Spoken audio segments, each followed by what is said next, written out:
Hello and welcome to the fourth session of Delta Green uh, Convergence. And this is a quarterly series of Delta Green where we're using the Gumshoe rules to handle a modern DG setting. So we're borrowing quite a bit from Fall of Delta Green. Of course, we're using the original Delta Green core book materials as references and so on. So we've just finished our first case in 3 sessions. Today, we're going to look at the downtime that's involved with that, go through that. We're Divergence. The other one is Convergence. I get these mixed up. And there's absolutely no connection between them. So anyway, so we're going to take a look at those mechanical bits here and walk through. So the first thing is you are going to get, there is a new tab in the Keeper called Between Sessions. You are going to get 4 build points to spend. General abilities, it's 1 point to raise a general ability, except for health and stability. Those cost 2 points to raise. It's 2 points if you want to add a new investigative ability within a category, like if you want to add a science, or rather like criminology, if you don't have that, or forensics, that's 2 points for that. If you'd like to add another push rating to a category, that's 3 points. If you want a new bond at level 1, that costs 2 build points. You can add up to 2 more bonds through that method. You can also raise an existing bond for 2 points. And effectively, you can raise each bond by once during the course of play. There's also a thing that Delta Green, Fall of Delta Green rather, has as a suggestion is the idea that if you wanted to define a narrow subset of a skill, like if you wanted to be a pistol expert, but not be good with other firearms, you can buy special training. And for 1 point, you get 2 points worth of pool. So that's an interesting thing. If you have something that you think your character would be specializing in under one of those general abilities, something that would be, particularly to your advantage, it's a little more cost effective, but again, it is a narrow area. Any questions about that? And the total to spend is 3. Pardon? The total to spend is 3. 4 points. You get 4 build points. So X is 4. X is 4. Okay. Also, before we go too much further, you can go ahead and restore all your pushes, restore all your general ability ratings, except for health, stability, and network. So probably reset those first and then go through and look at doing your spends. And when it says for unallocated network points, restore those unless you've burned them as a cost. Yeah. So if you've got a particular, you've got like a 2 point or a 3 point friend. Yes. Okay. Set his, like if you've had to spend any of that down, which might happen in time, then you would reset that. I will sometimes rather offer you the chance to burn one of your contacts as a cost for something going terribly wrong. Okay, so so just to be clear then, I could, because I think oh no, there's somebody else. I can return Jim Belter's to 2. Yep. And my total network to the 6 that I've got. Or not. Well, because you still got 2 allocated to him. Ah, I see. Right. Yeah. So that's a permanent allocation away from the pool. Exactly. Yeah. I like that. Well, let's hope Jim earns his salt. Yes. I admit I was struggling with network because I could see the use of it, but I was also struggling with it in the sense of like, well, once I've spent them, it's a limited pool that's gone forever. No, they're not gone forever. They're people you can call in, and you can, if you wanted to, you could, pitch them away and put those points back into your network if you wanted to. But only presumably between sessions. Oh yeah, only between missions. Yeah. think you're playing Delta Green wrong if you've agent survives long enough to work their way through all of the network.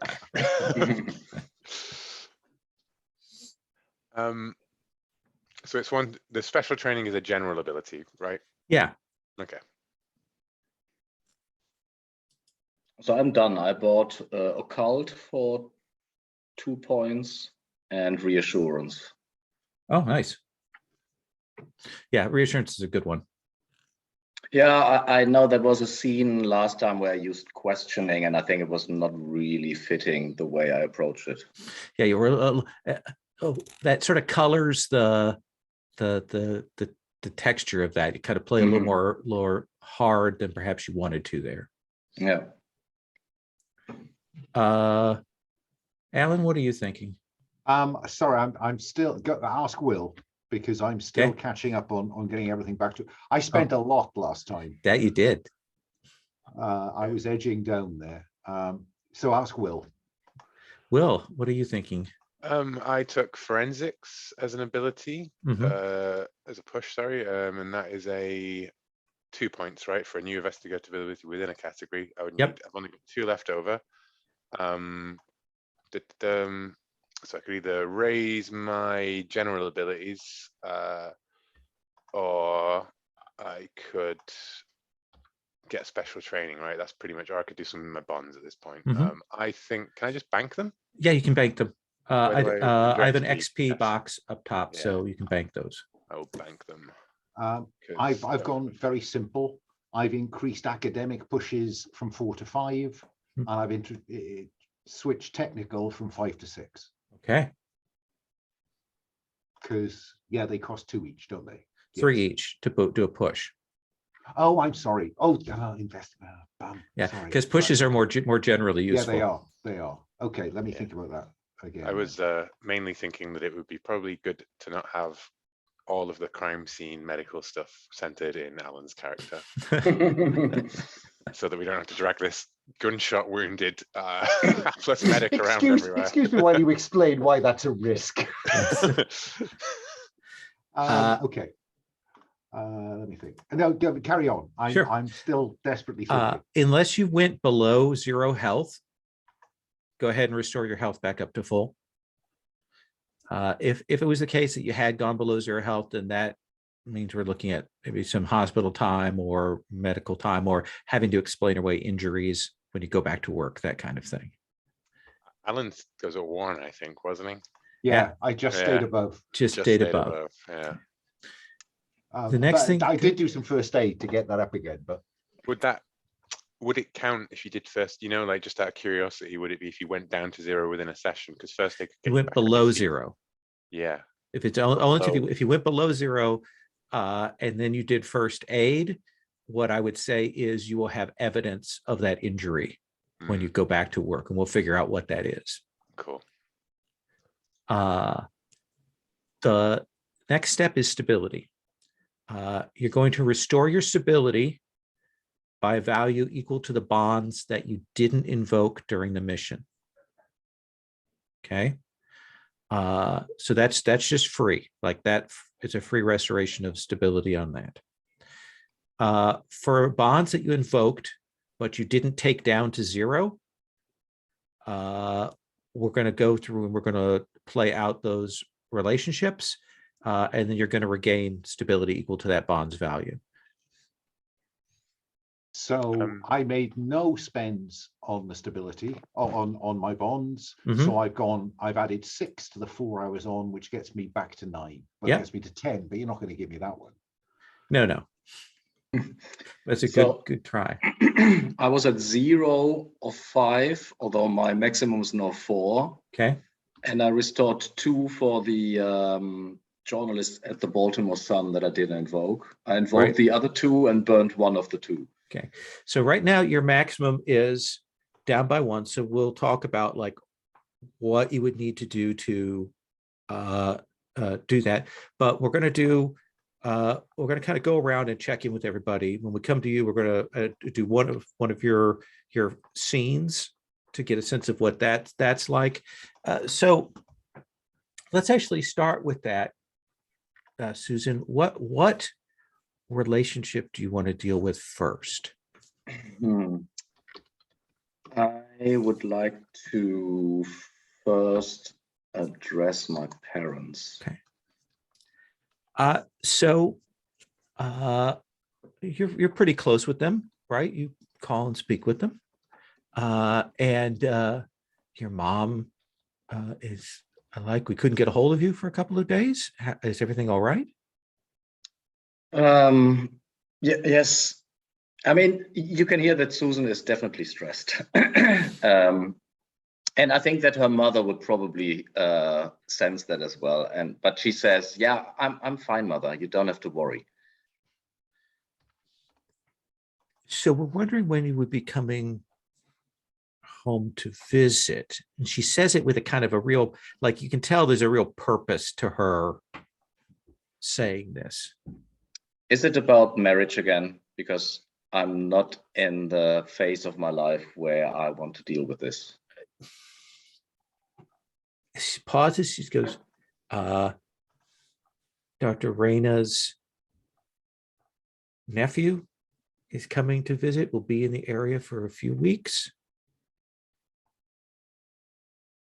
Really nice if you could meet him. It would mean a lot to us. I am sure that he is a lovely person, and he's probably has a good academic career, which you're very focused on. But he's maintained his career. He's stuck with what he's doing. That is very good of him. But I believe in a thing called love, and that is something that you cannot plan. But it is something that you can work towards. I understand you've made this transition. You've thrown away, you've given up the career that you've been working towards, and you've entered this new phase with the FBI, but you may not always be in that place, and you need to be planning and thinking ahead for all of our sakes. Mother, we're living in America now, and a woman is not defined by her husband. I can make a career with the FBI. But people are defined by their family. Yes, mother, family is very important to me. It is. And you're not getting any younger. She sighs, but not into the, into the telephone. Rolls her eyes. Mother, will you consider coming by for a visit? Yes, I want to see you, and I want to see Papa. And if that nephew is around, by all means. Thank you. That's all we could ask for. And you may restore that bond back up to 3. A hard fought and earned, I think. And you may recover that much stability up to your current max of 4. Tell me about this ex-partner, Robert. I just would give me the thing before I go to the others, and I'll come back on that. But tell me again about them. I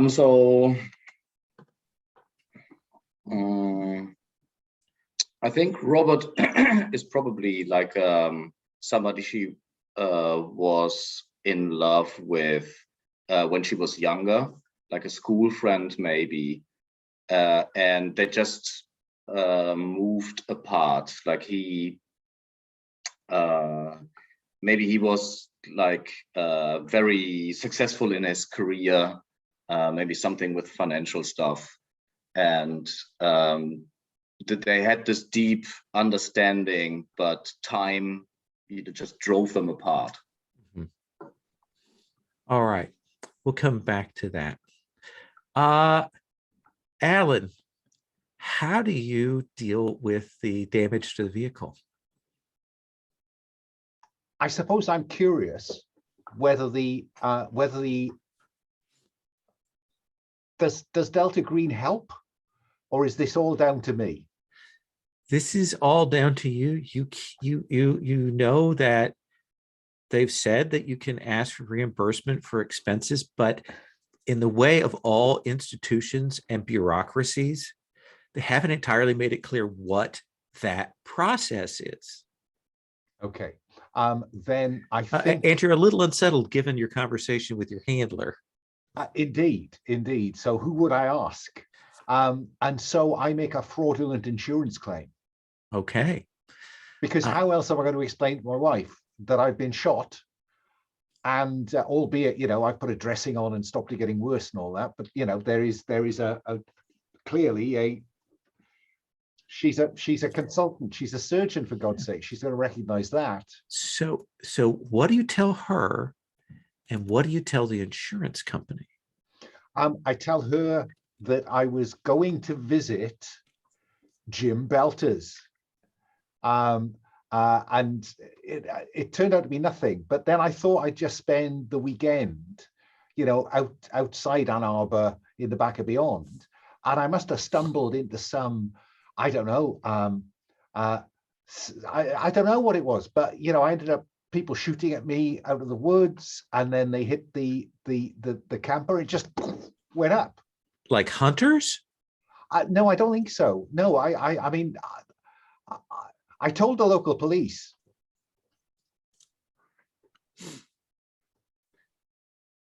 She is clearly a little worried, but this is the first time you've really done the field work stuff. But so she doesn't say anything. She's like, okay, you've got it taken care of. You went to see a friend. Something weird happened. You're going through all of the standard official stuff. So she's, that's clearly going to be in the back of her mind. But at least for the moment, she's like fine with that. When you call the insurance company, and what do you tell the insurance company? That someone burned my camper. Someone was to leave it off the cap and stuffed a rag into the tank and set fire to it. And whoosh. And to get the location, and they say, where did you file the police report? Oh, was I supposed to? I can ring the sheriff. We're not going to be able to do anything, any kind of reimbursement, or even start the process of reimbursement without getting an adjuster out to photograph the scene, and without getting a police report from the local authorities. Is it possible that I could have had that conversation with the sheriff before I left the area? I imagine that this conversation with the insurance agency is taking place before you leave. And therefore, I think I will have that. I think I might well ask Jim to come with me, because I think Jim dealt with the. Jim has already taken off back for Chicago. Okay.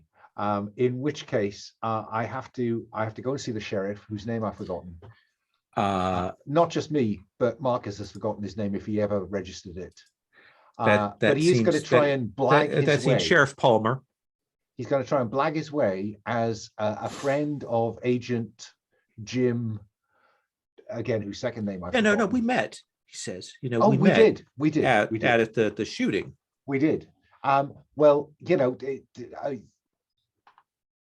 it looks like that those drug dealers may well, I think they must have set the camper alight.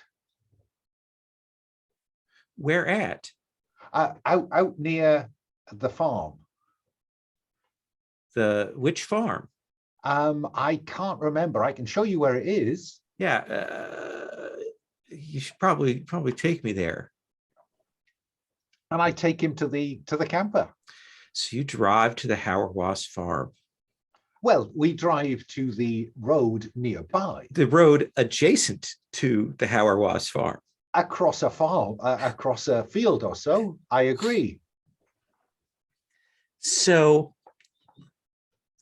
there is that bit where he kind of looks over, and the farm looks strange. There's clearly been some shit that has happened there. I believe that there was some burning of the ground there. And he says,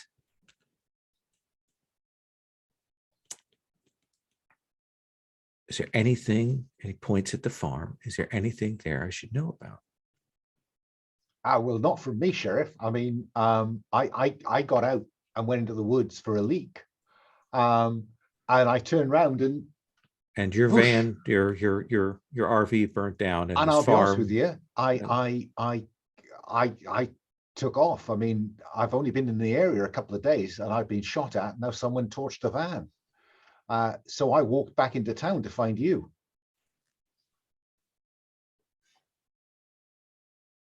And you see him kind of clearly looks at the farm, looks at the damage there, looks at this, and he goes, what is it you want? I think, well, clearly for my personal insurance purposes, I just need to file the report with you.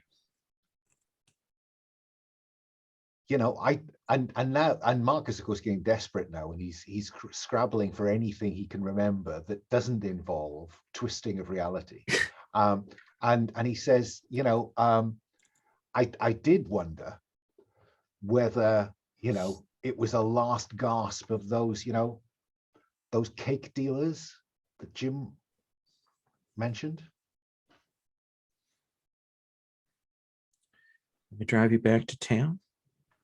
We'll get a report written up for you. And then you should probably head out. Oh yeah, I know. I drove up, but I'm gonna have to fly back home. And he takes you back, and he noticeably doesn't put you in the passenger seat. He puts you in the back seat. This may be the first time that Marcus has been in the back of a US police car. I'm sure he spent time in the third world, in the developing world, in difficult circumstances, but this is a new experience for him. Yeah, that no easy handles to get out. If he wants to leave you here, you are stuck here. But he will. So do you have any family in the area, Sheriff? Uh-huh.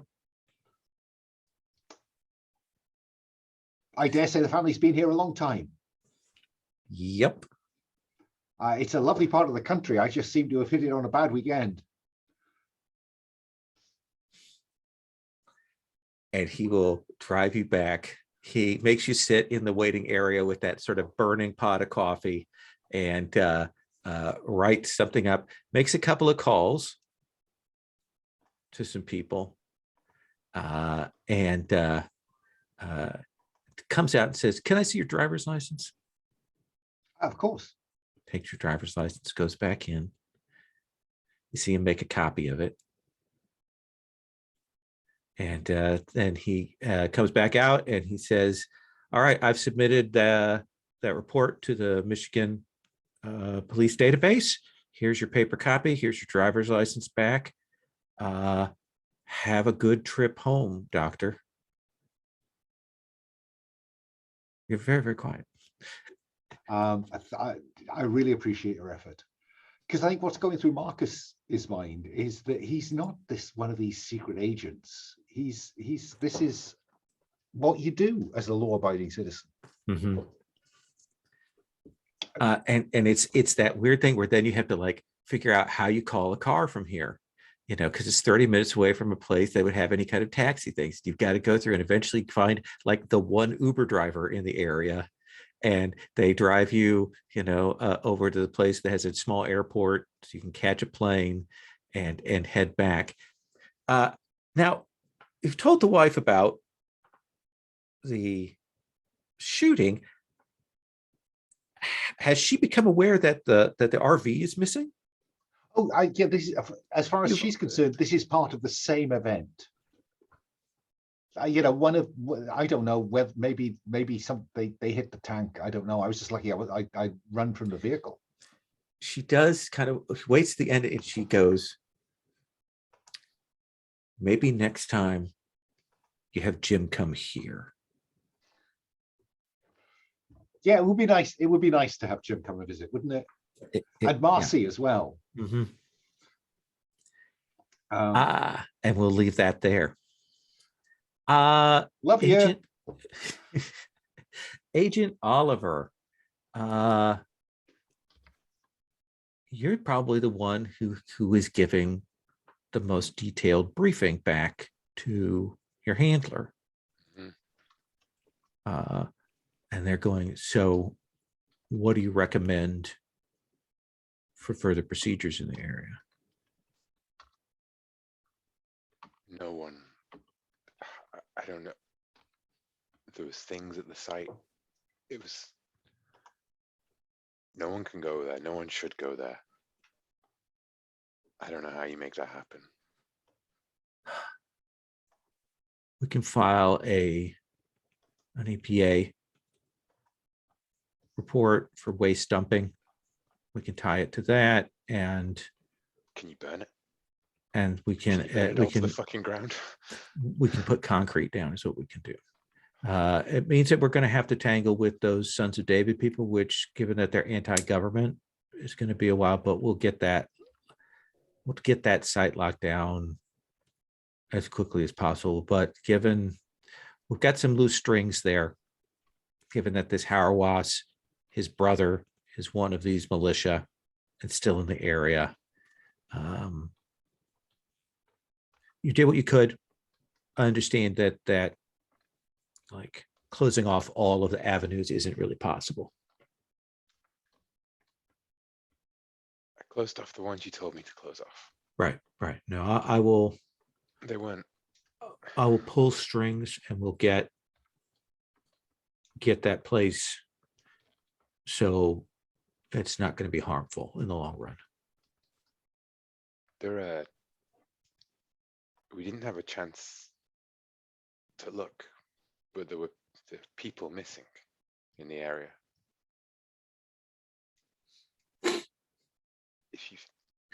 If they find them, will you tell me? If I Or hear tell any anyone? reports on what's uncovered, if the sheriff or the local authorities find other things, we'll get that information to you. But that shouldn't be something that you're worrying about. You know, there's more of them out there, right? They look like people. You gave us the links back to this Nevada group. I'll task some people to start looking further into that and see what we can find out. We'll pull what we can of Harawas's previous history, see if we can trace anything back. And if that becomes operational, then I will contact you.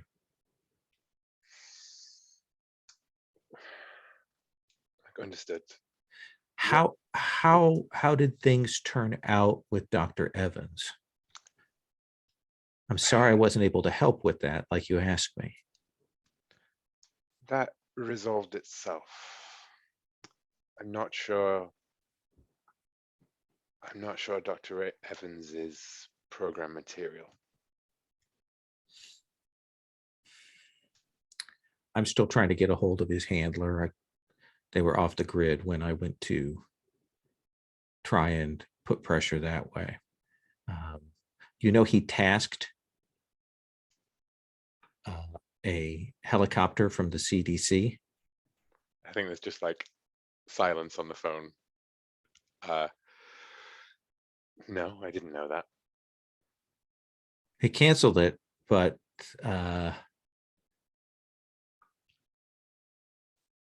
Dr. Evans had good effect on target, but the follow-up may be problematic with his involvement. he's the kind of strong technical asset that we don't have as much access to as we would like. Is someone close? You said that they were looking for. Pardon? You said before You said that you couldn't send resources because someone was looking at the agent, at the program. Is that gone? Are we safe? We're as safe as we ever are. It's just that there was some attention, as you know, things are changing here in Washington. Yeah. Well, it won't be safe unless someone has a word with Dr. Evans soon. I'll see what I can do about talking to his handler. If I think he took something. took something. We took samples. Did he give him the samples? I don't know what happened to him.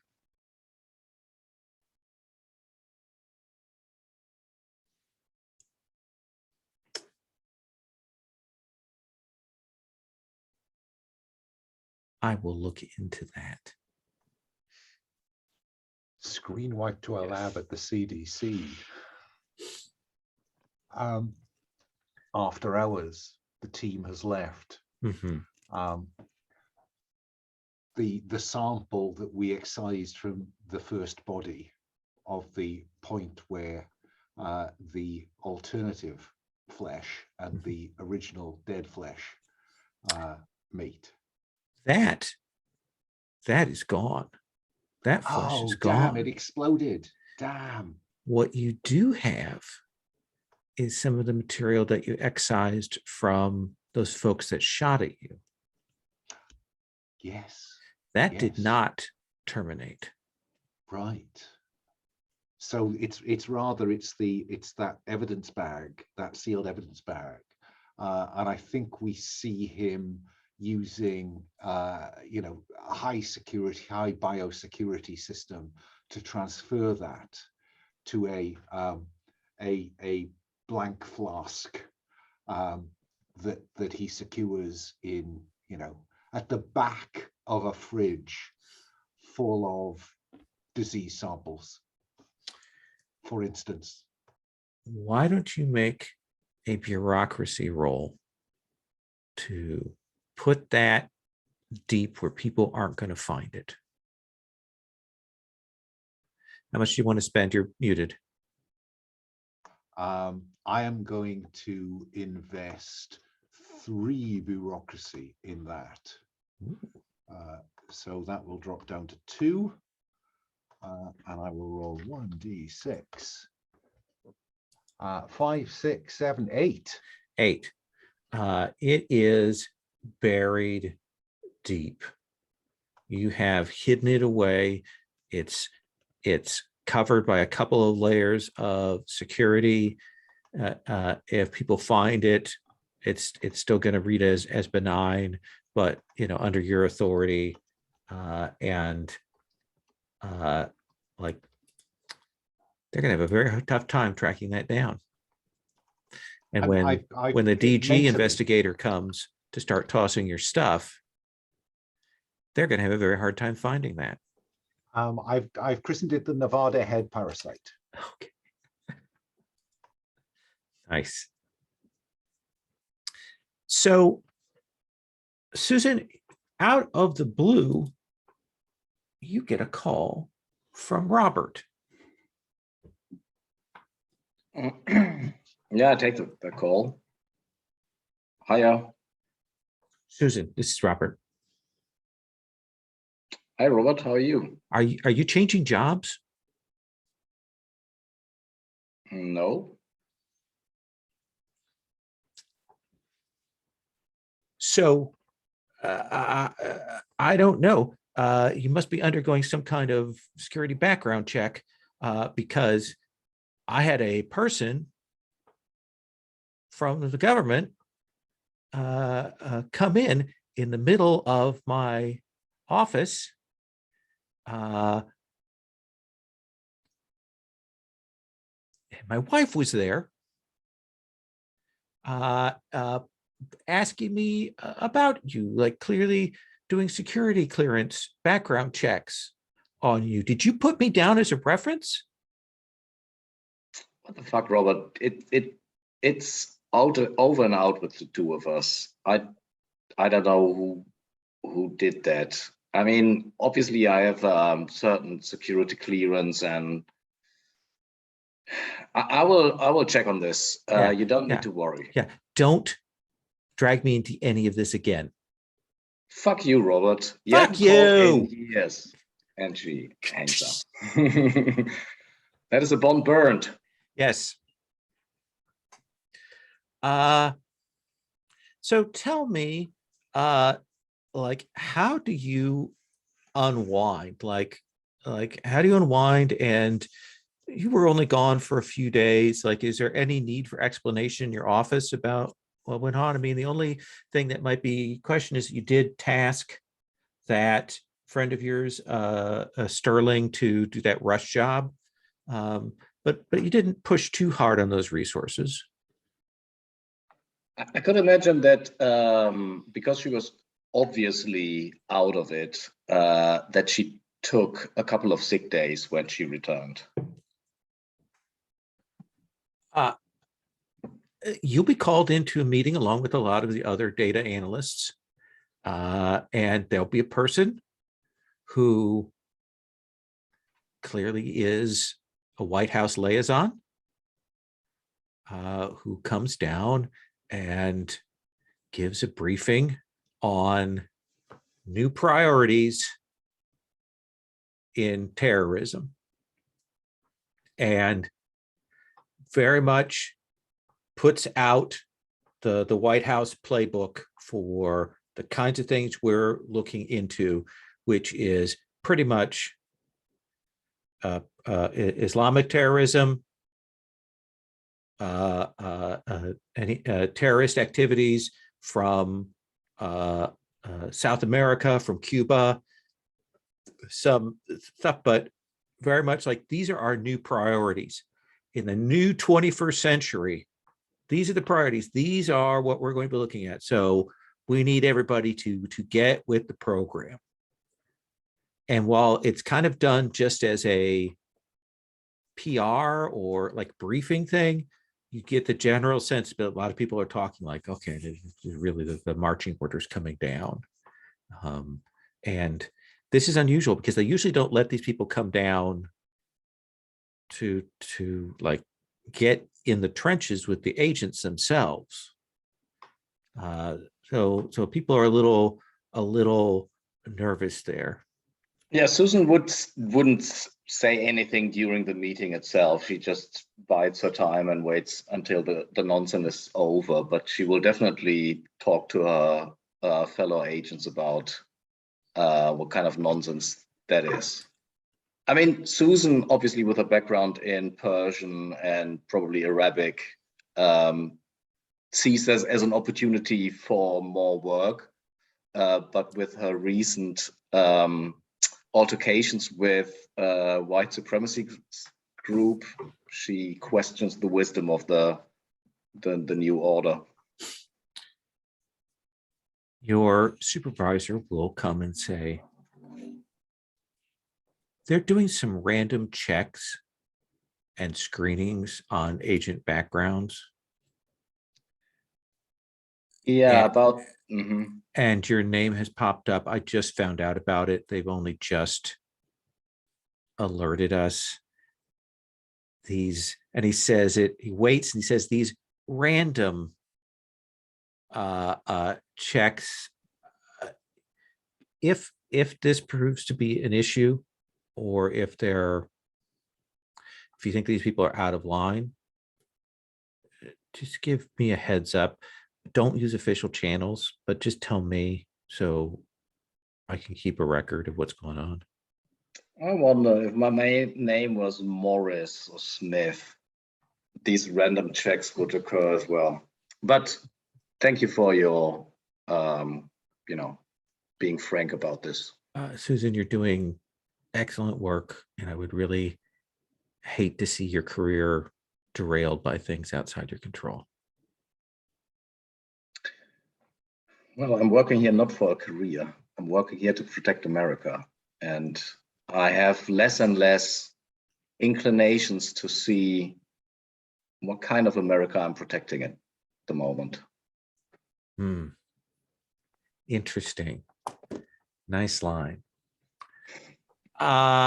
Agent, or the doctor, what is it that you don't really have to explain? You've got your story, but everybody now has heard that you were like got attacked by hillbillies up in Michigan, and people want to know the story. What is the story that you're telling them?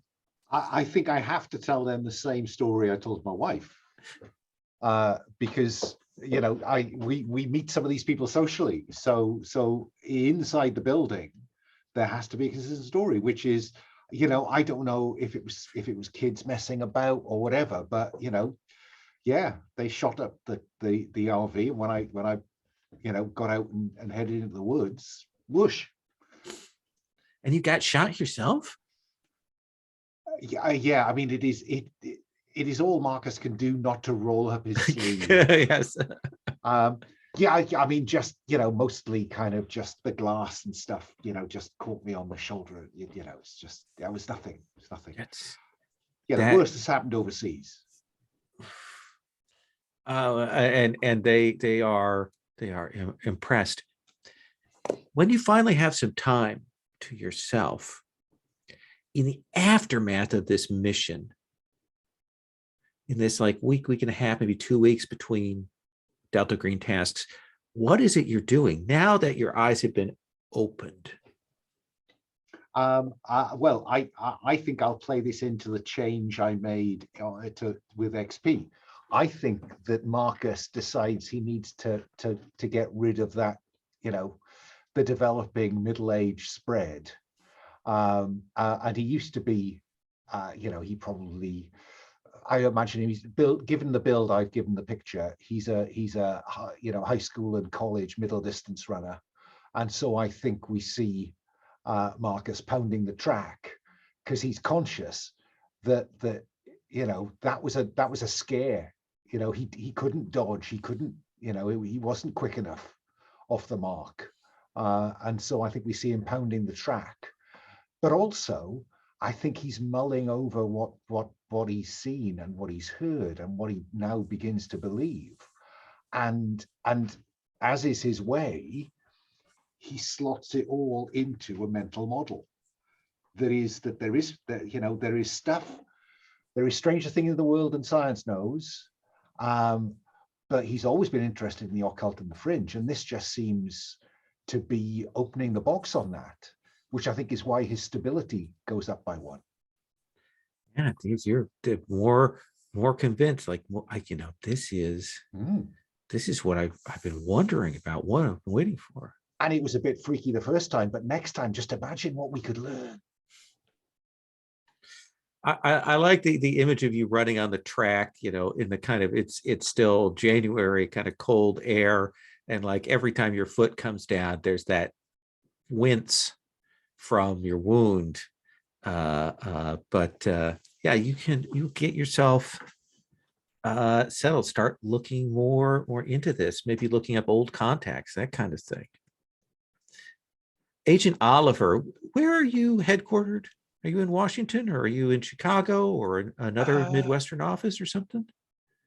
I think I am on transfer out to Chicago, maybe, just so that a couple of us are in the same area. And it's why I have a longer standing relationship with Jim. I think on paper, my supervisor back in Atlanta is still my supervisor, like my proper supervisor, but I'm essentially like on loan out to the Chicago office, And what's on your standard like case file like that right now? Like what are you pursuing day to day? I keep trying to push for an investigation into fringe Christian extremist groups that may have cross-state connections, such as outside of Nevada.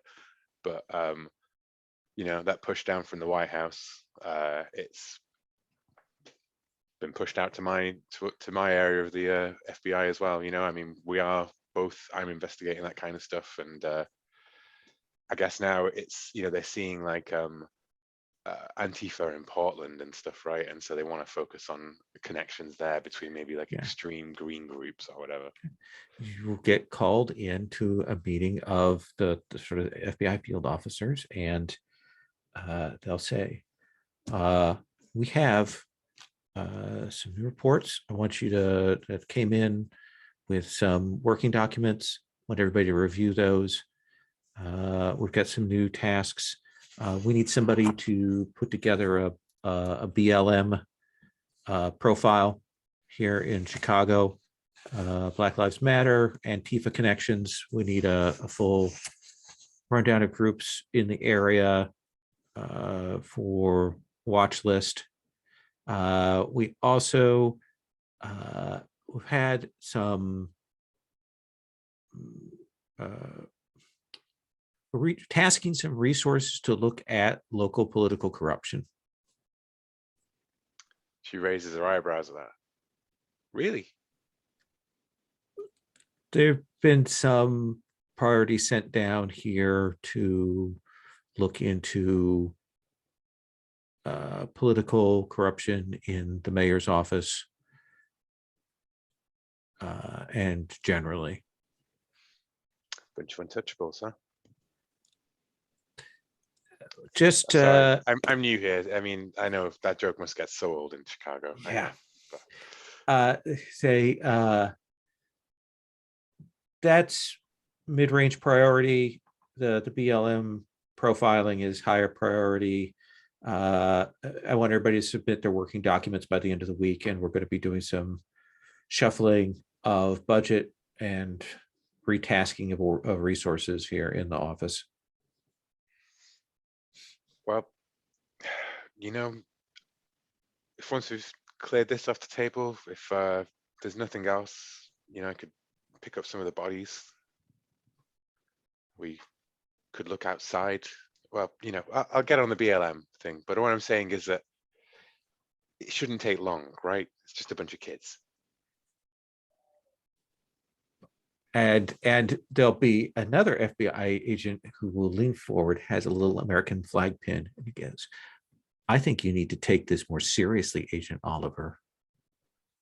What, We've you think that they're going to seen, storm the Capitol? Protests that the vote wasn't real? Come on. we've seen Antifa burning down police stations, destroying property in multiple locations. We know that they have a sophisticated operation happening in the West Coast. We need to be certain that they are not organizing for a domestic terrorism attack here in Chicago. Well, and she smiles at him like, you know, seemingly super sincere and full of sugar and saccharin and everything, right? And she's going to go, oh, well, you're right. I'll take this very seriously. I'll look into this. You know, a network across the West Coast could be serious. Good. I hear that they're organizing on these secret end-to-end encrypted apps. I'll get right on that. Good. I'm glad you're with the program, little lady. And your supervisor will like, okay, I think meeting adjourned before he can say anything more. He will break the table.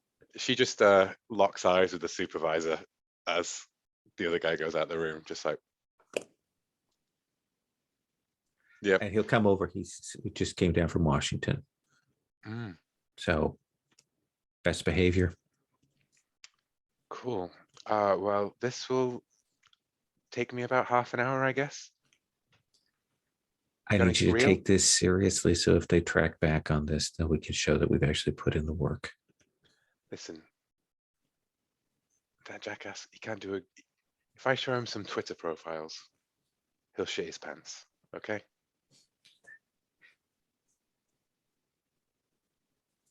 Don't get us in trouble. We're already in trouble. And I think we'll see you head out. Let's take our first break here. Let's take 10. We'll come back and we'll look at the new operation on the table. Sound good? Oh, before we go, what's the name of the first operation? Do we have a mission? Like? Oh, I will come up with a 2-word code word for it, because this is a critical case file, critical carbine, right? Like, yeah, I'll get another a random operation designation for the first one. Awesome, cool, thank you. Okay, can pause. Hello and welcome back. We are coming back to our group here after our break. I'm finding a document, which is why I'm talking in this particularly odd way. So is there anything else before we move on that anybody wants to do, downtime or check-in or character relationship before we move forward? My check-in would be, how can I regain my stability, if that is even possible? So that is, for that, you either need to act out, like in a way that has maybe professional consequences, or you need to essentially go through some therapy. And that is, would that be a downtime action? So instead of spending points or something?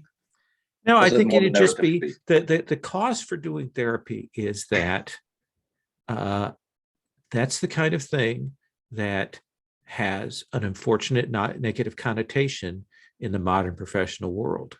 And if you engage in therapy and you pay for it out of your insurance, there is a possibility that goes back to your employer, and you're in a agency that has tighter security measures. So it's a potential risk that you're doing by doing that. It's a bad thing that that's the case, but that is a risk.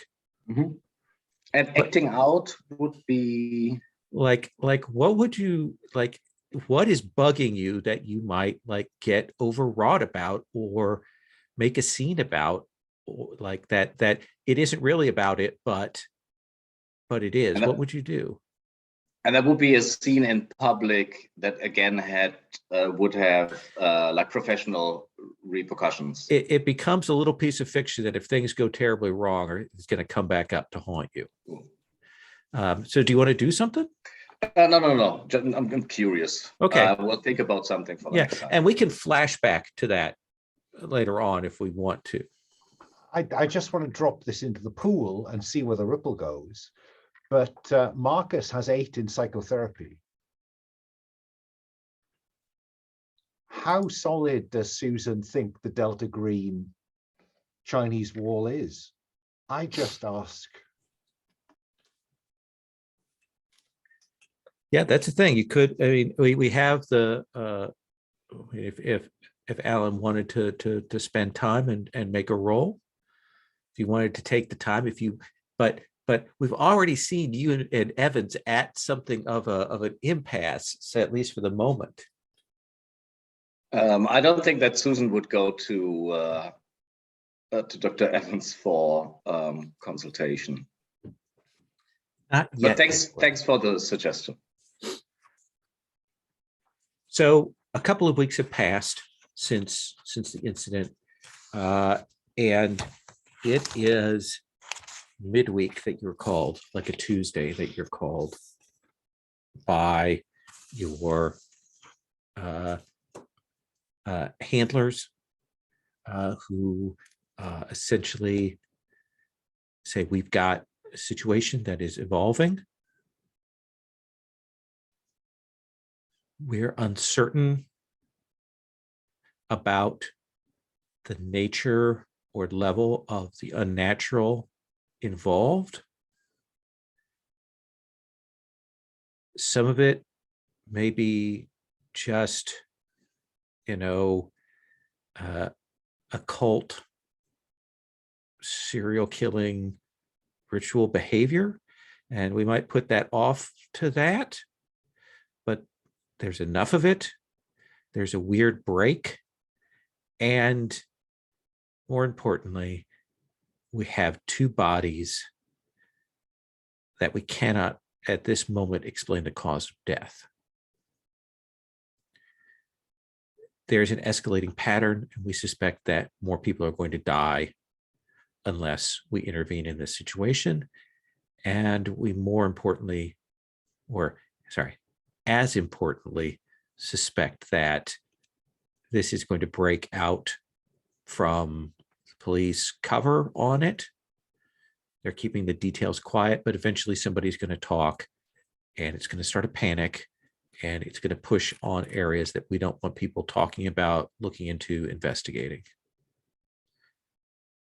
Doctor, know that this isn't necessarily your specialty in epidemiology, but we need someone with strong forensic skills on site. Rav Javi, we need somebody to do the research, to pull down the electronics, and possibly even see what the police have. And Agent Oliver, we're going to need somebody to liaison. We will get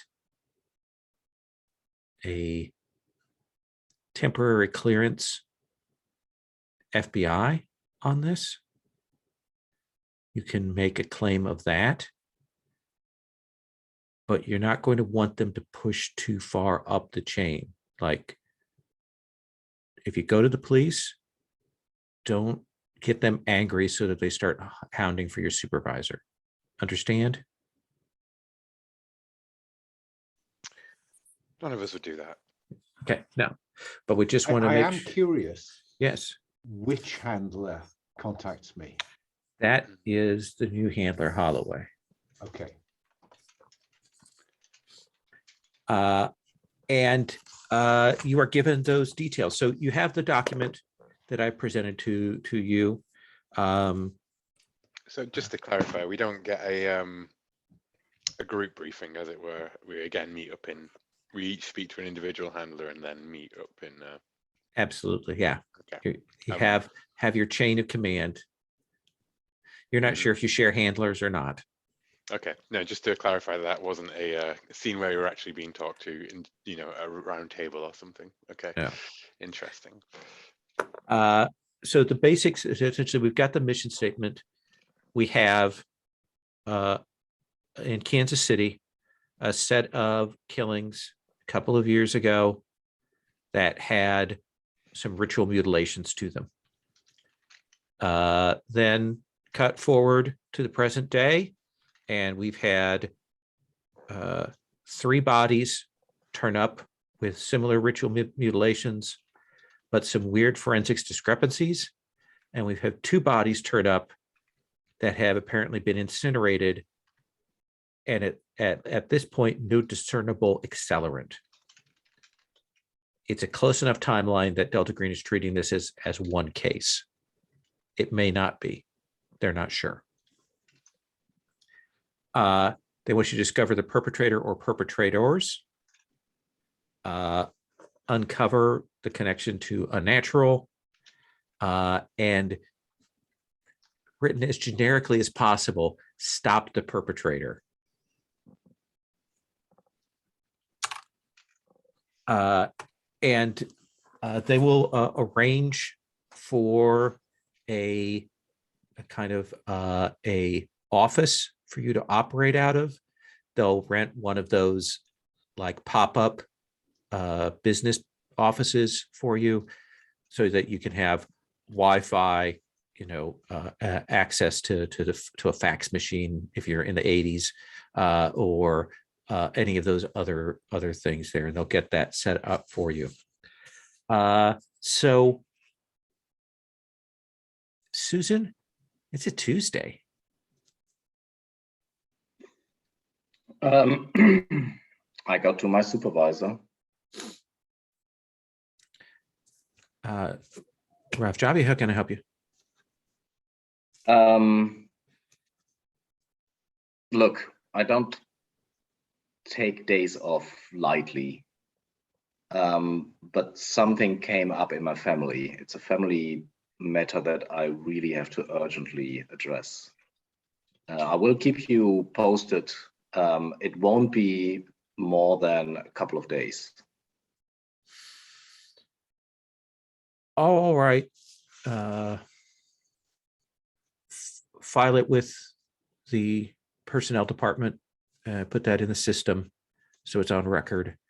And before you leave, give me a list of what you're working on so that I can distribute those out. I will make a list. I know that you love bullet points. It will have bullet points. Oh, good. I love bullet points. And Dr. Evans, it's only been a couple of weeks since you took that weird weekend off, but now it's midweek and you're asked to fly out to Kansas City.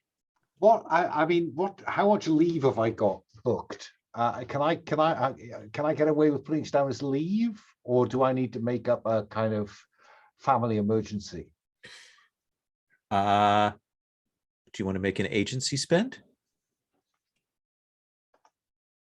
Yes. Make an agency spend, one of those pushes. And in that case, I think you've got stuff banked. Okay. So I will tell the office I'm on leave, and I will tell my wife I'm at a conference. Okay.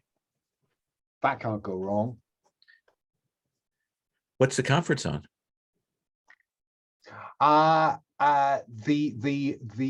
potential rise of a flu-like disease in China. It's a kind of wargaming kind of response thing. And do you tell her you're going to Kansas City? I think I have to. Okay. I think I have to give her, it would be bizarre not to give her contact details. She says, when you're there, make sure you eat at a barbecue place and take some pictures for me. Okay. I hadn't thought to do that. I will try to do that. And Agent Oliver, how are you playing this? I hand over a pretty full report actually on the BLM movement in Chicago, because mainly I viewed it through the angle of the hostile factors the extremist factors that may attack BLM as a target. That their presence incites violence from groups such as the Proud Boys, and there's this slimy piece of shit Andy Ngo who's going to be around there. So that kind of thing. Absolutely. So a dangerous subversion of your orders, but you will pass that on through. Yeah, but it's enough that I have done the work, but it's just not what they were hoping for, and I can't be attacked on the basis of not doing the research. Oh, sure. You can't be attacked on that basis, but we'll see at your next downtime. And you've got some bureaucracy, right? Mm-hmm. You can cover your ass. Yeah, I can cover my ass. Yeah, I have all that network points as well. Yeah, it can be used for something. I think in terms of this case, I think as an FBI agent, I think that possibly I'm providing the cover, the official cover for this, because do you want to spend an agency spend to actually deepen that to make it a little more difficult for them to push up if something goes wrong? Yeah, I definitely would like to spend a point with agency to turn this into, possibly with the help of Agent Jefferson, of Senior Agent Jefferson. And make it into an official FBI task force into these murders. Okay. Absolutely. You spend that agency and it'll still look a little scrambled, but it will have a little bit more pull for you. Mm-hmm. It's a shame none of us are in Homeland Security, or we could have everything redacted. Exactly. Mm. So we cut essentially to some montage of the three of you driving from different areas, probably flying. It's a long drive from any of the areas you're coming from, though Chicago is the closest. But you'll arrive there. Kansas City is one of the largest cities in Missouri. It's a university town. It's decent sized. It kind of spills off into a side that bleeds into Kansas. That is a little bit less savory. It's a city that's known for jazz, known for barbecue, but it is still the Midwest here, though bordering on the South. And I think we cut to the three of you, hotel checked in, arriving at the office. There is essentially a gun safe has been delivered with some equipment in there, and there's a basic electronic setup, a disposable laptop, phones, all of that kind of thing has been arranged here. And so with that in mind, let's have the conversation with the three of you about how do you proceed. You will note that you've been told that Williams is joining you on the case, but he has not yet arrived.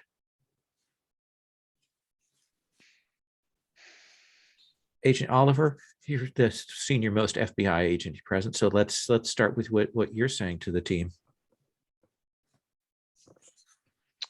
Rajavi, Dr. Evans, good to see you again. And you two both. Coffee? Yes, please.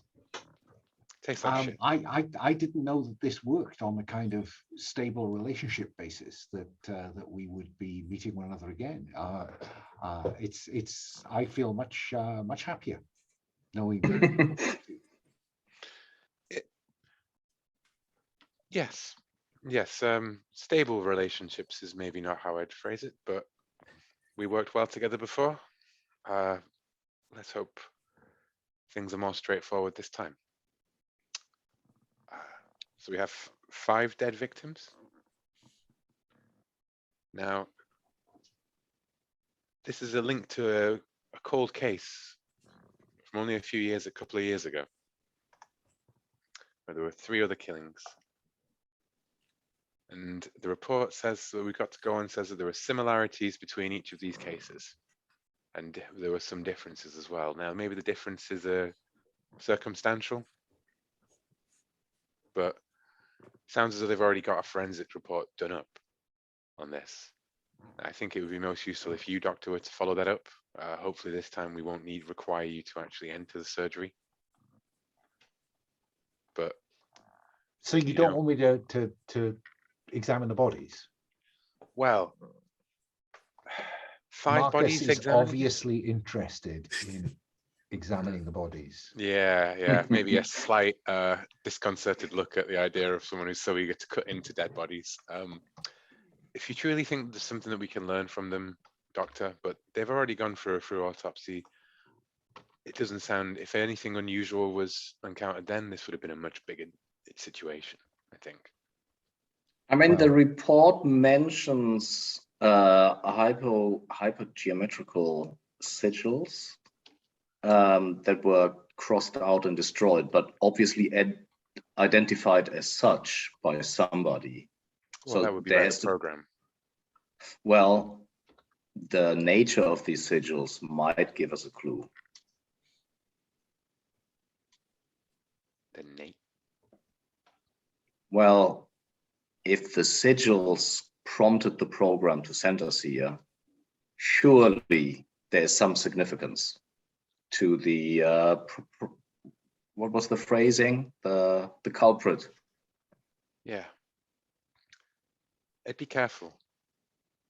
I'm not Too looking hard at into those this. things. I'm not looking at them. That is Dr. Evans. You saw what happened in that farm. Definitely, Susan was the same the whole time on a computer, not looking at anyone. And now she looks up with a slightly horrified face. You don't have to mention this.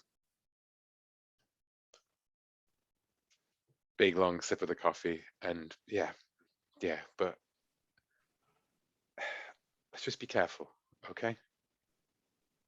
I don't. Bad things happen when people mess around with that stuff. Especially very curious people. And she looks at the doctor. Look, clearly last time came as something of a shock to me, but given last time, do you want to simply believe the files? No. Gene. You're right. The coroner in Michigan wanted to cover it up. maybe the coroner here in Kansas City.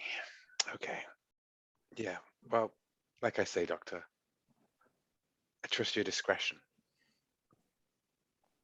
Absolutely. Don't make me wrong.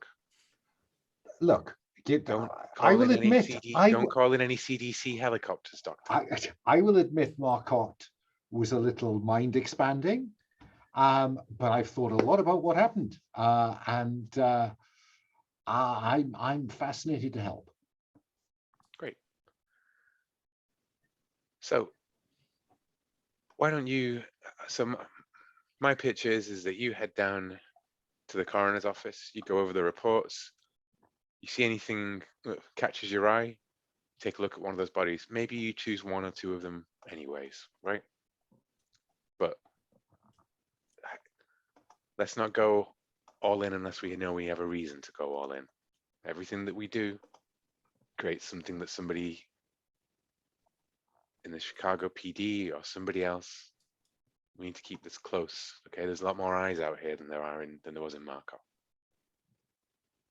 Now, I'm wondering about maybe following up on the cold case, finding whoever worked that, see if they're still around, see what they can tell us about it. Now, there's one question though that I can't work out from what we've got. Where does the burned body fit into this? We've got 4 Vicks with carvings. You've got One burned body. 3 Vicks with carvings and two burned. I think one burned, burned. which is Joel, isn't it? Yes. Yeah, I did think that there's maybe a stray. Oh, yeah, actually, I'm sorry. That should be Robles, not Lane Moss there. Down the bottom, I did Yeah, one. yeah. Let me Fine. change that. Cool. Thank you.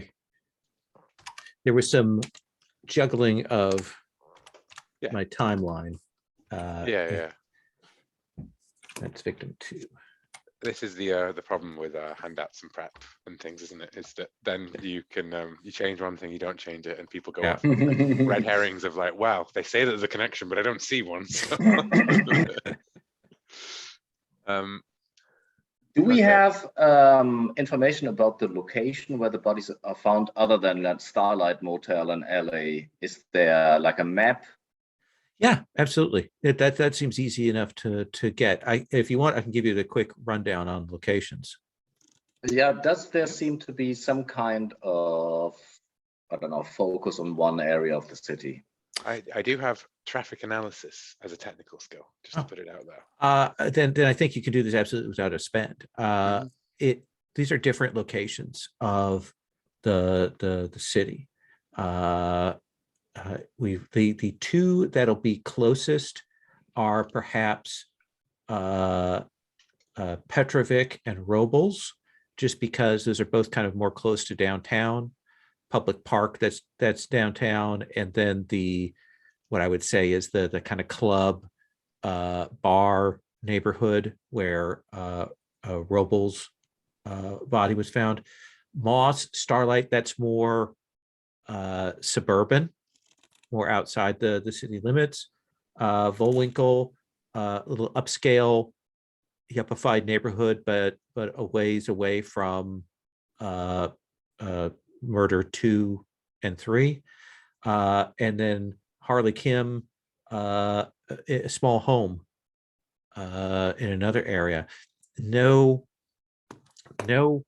like link up in terms of areas or like major thoroughfare access or any of the classic kind of forensic checks on those things. I think I will try to find something in their biography that maybe link them together. I was going to suggest that you'd be, because you're kind of our security, our IT analyst kind of thing, right? So like it'd be OSINT, relationship building between any of them. Is there anything that connects them through their Facebook, Twitter, social media, LinkedIn, etc.?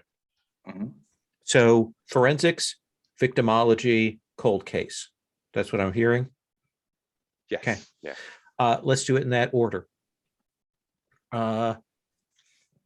Dr. Evans, you have the FBI credential. People have been told ahead of time you're coming. So when you go to the coroner's office, one of the things you'll realize is that they have the murder victims with the actual bodies.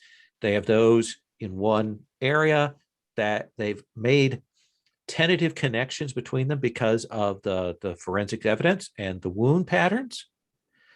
However, victims 1 and 5, they have them in a completely different area. The police have not made any association between the two. And in fact, they've kind of got that like homicide, plus they've got an arson investigator just because of the nature of the killing. So just you'll realize that they have not correlated those two things. So they're seeing these as at least two things. They're seeing a series of, they're seeing the 3 carved connections. Yeah. They're not seeing Robles, whatever his name, how pronounced, as part of that pattern. And they haven't even connected Robles and Kim. They've connected Robles and Kim, like they've Okay. but like in a way where they don't want to state that there's a connection. Like they clearly, this is a similar thing, but it may not be connected. This might be some kind of electrical fire, or nobody says spontaneous human combustion, but you kind of got that sense. So how do you want to play this? Well, I'd like to start, because it feels much more immediately interesting to Evans to begin with the ones with the carved sigils. Okay. There are lots of explanations why people burn to death, but this piques his occult interest. And so I think he goes through the report as written, asks to see the bodies, and he's comparing the reports as written with the bodies he sees in front of him. But a lot of his attention is on the sigils and whether they are in any way familiar or interesting. Well, let's start with the forensic side of things. You'll be able to get access to get the bodies cleaned and to get a better picture scan of what's actually carved in there. Mm-hmm. Let me walk through. Do you a forensic spend is going to get you some basic information and a little bit more. So Lane Moss, there are the discrete burn marks of a couple of applications of a taser. He is then this isn't a circumstance where he was tased by police, is it? That's not in the reports at all. That's correct. They'll actually say this is a hand taser, basic duty kind of thing. He is stabbed. Looks like a fold-out combat knife, we'd guess. Like it's kind of army surplus thing. The clothes are taken off, wrapped around the head. It's not clear if he was dead when the head was wrapped. But then there were a couple more stab wounds, and then the cuts with the to create these sigils, shallow, and then clearly, towards the end, cuts made across to attempt to obscure that. And is it possible for me to get a clear tracing or photograph of those sigils? Yeah, you think that you can do it such that somebody with some image manipulation could take them, could clean them up and get a better sense of things. The woman, Jelena Petrovic, Her body's in perhaps a little bit worse condition. She was found outside in a park. Again, some movement of the clothing to cover the face. Strangled to death. Strangled with the clothing or strangled and then wrapped? I'm looking for Manual sequence. asphyxiation. Strangled from behind. Somebody came up behind her. Based on things, you guess she was seated on the ground.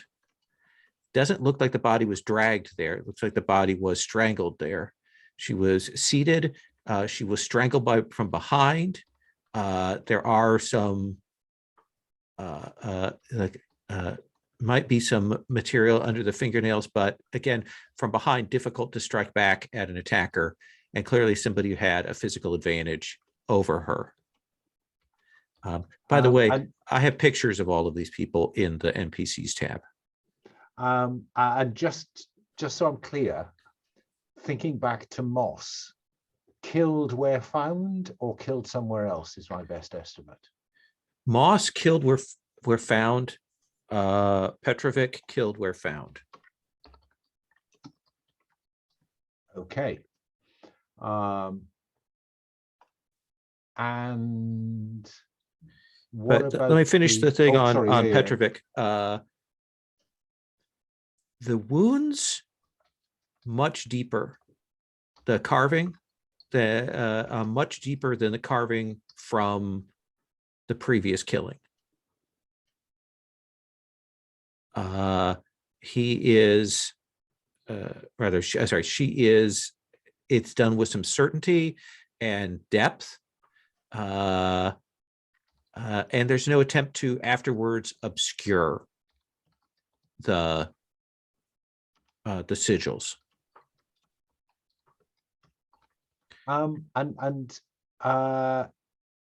Would it be possible to determine whether the combat knife used to stab victim 1 was also used to carve the victim 1, and was a similar weapon used to carve victim 2?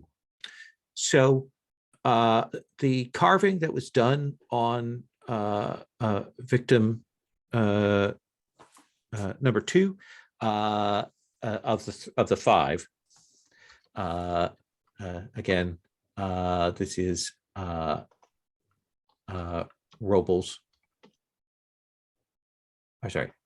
Sorry, this is Vic 1 is Lane Moss. Sorry, it's so the knife was used to carve. At a certain point, the carving, it looks like it swaps out for like a box cutter. Like maybe they tried to carve with the knife and found that it wasn't as useful for that, and then they used a box cutter. The carving done on Petrovic is also a box cutter, but a different profile. Like they're not using the same kind of box cutter. Like the box cutter on the first one is one of those like push out strip box cutters, and this other one is more of a more solid like flip out razor blade box cutter.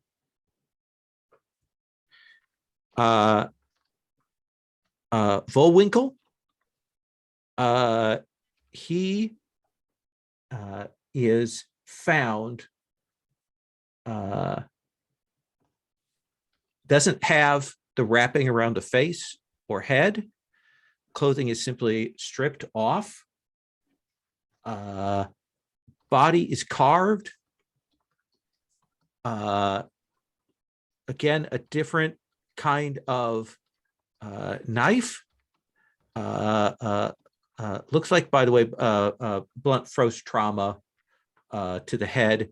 They found on site essentially a heavy statue, like a marble piece that had clearly been used to bash him over the back of the head. That's the cause of death there. The carving seems to be done here more with a hobby knife. Right. More shallow, like the first victim, but no attempt to obscure. And when we say similar to the other victim, we mean the shape of the sigils The shape of the and or the sigils, depth. the depth, the shape of the sigils is fairly consistent across all three victims. The depth of victim 1 and victim 4 are fairly close. It's victim 3 that definitely has deeper cuts. And you can definitely look and confirm what they've got forensically, that Petrovic and Volwinkle died very close to the same time. And in terms of geography, were they found close in space as well as time? Given the timing that you have, and you can confirm this, you're pretty certain it skirts the edge of possibility for the same killer to have done both of these. The police are leaving that out, and they are definitely massaging the numbers so that that factor doesn't appear in reports, because that's too weird. That's clearly an anomaly. They clearly got something wrong. Does that seem fair? Yeah. Okay, I'm going to come back to you. I'll let you have another bite at the apple there, but let me move forward. Susan, what are you doing? I'm looking at background checks. First of all, like school, is there any similarities? I don't know, hobbies, Facebook, common Facebook friends, common holiday destinations, anything that would link them together. So I feel like that's going to be either a spin from criminology or a spin from data retrieval. Feels like that. Yeah, I think that this is criminology. Okay. So I spend 1 point. Push. Okay. So Lane Moss, he's divorced.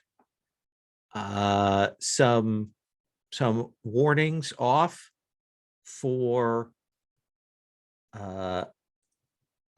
like harassment. He has a couple of restraining orders out on him. He's a little bit older than the other persons on the list there, and that sort of kind of is a little bit like, he looks younger. He clearly tries to keep himself looking younger. He's one of those guys who clearly spends a lot of time trying to look. You have the sense of a person who's clearly, dating apps, that kind of stuff, trying to hook up with younger women. Thing. I definitely write down the name of his ex-wife. Okay. He has 2 restraining orders, one for his ex-wife and one for another woman. Jesus.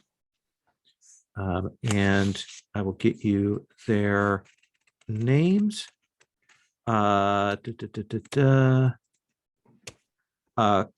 He has restraining orders out for his ex-wife, Carla Moss, and a woman named Zaria Wiley. Interesting that his ex-wife kept his name. Often easier if you've already built up a business relationship. Mm-hmm. Joel Robles,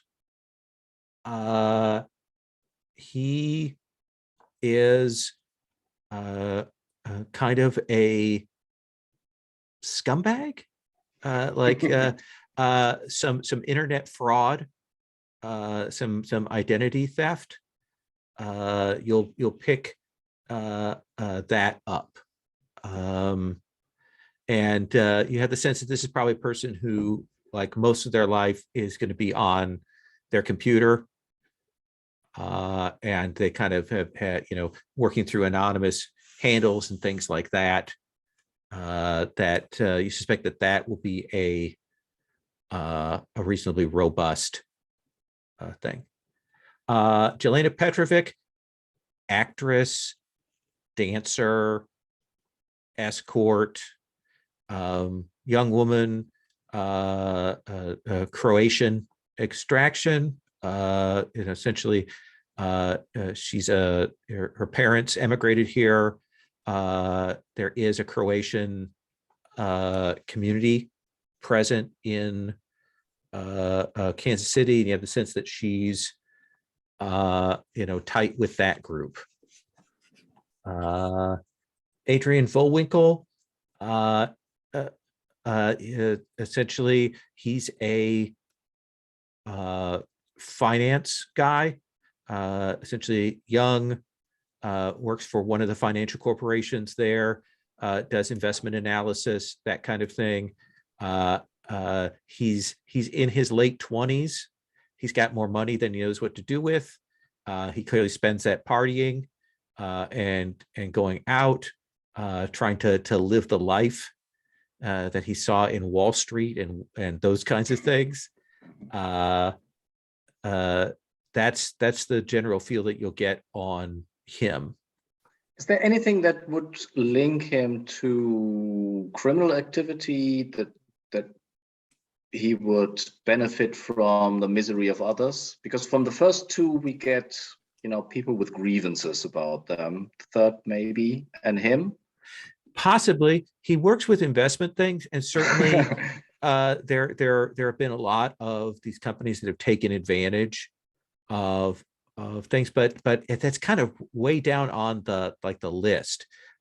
Even if he was involved with it, he's one of a set of drones doing that kind of work. Yeah, people wouldn't identify him as the bad guy in whatever misfortune they have. Right. Harley Kim, she works as a associate professor at essentially University of Missouri there in Kansas City. She works in linguistics. Essentially, she's of Korean extraction. She teaches Korean and some of the other Asian languages there. She's well regarded, though. Essentially, when you go and check, she has had, she's probably not going to get tenure, even though she's on a tenure track, because she's had a lot of medical absences. The reason for these medical absences, are they? You kind of track back. That stuff's under a little more lock and key, but you'll check back, and it looks like she has had a number of breakdowns.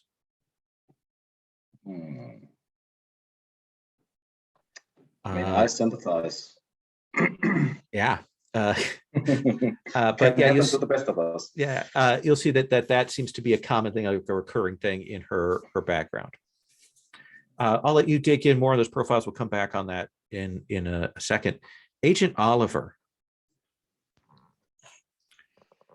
what is it that you were doing?